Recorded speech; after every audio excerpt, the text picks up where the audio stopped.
to the training module on how to fill OMR sheets correctly. As you will be filling OMR sheets for the first time, you need to have complete knowledge about filling the OMR sheets. So watch this video very carefully as it explains the entire process in detail. Section 1. Points to remember while filling the OMR sheet.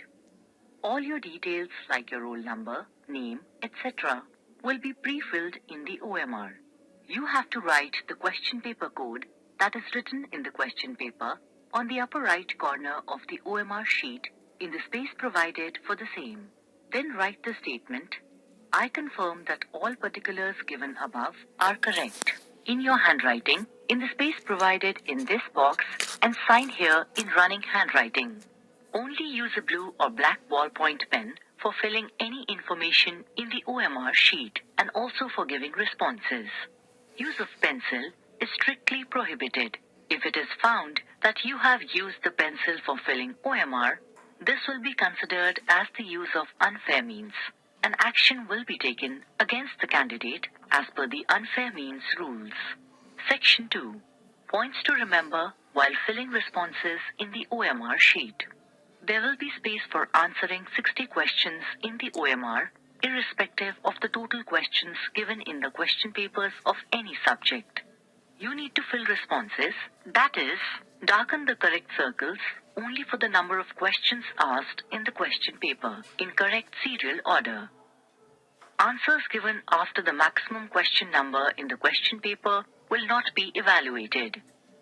For example, if there are 45 questions in a question paper, then any response given in the OMR sheet from question number 46 to 60 will not be evaluated.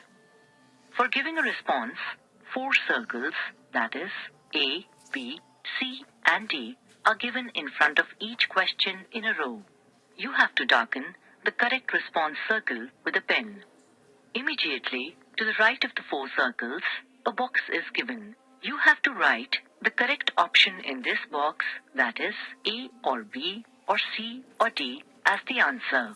Again, immediately to the right of the box, a circle is given, inside which the question number is written. This circle is to be darkened by you if you do not want to attempt that question. You are advised to first mark the response by darkening the circle. If you are fully satisfied that your answer is correct, only then write the response in the box.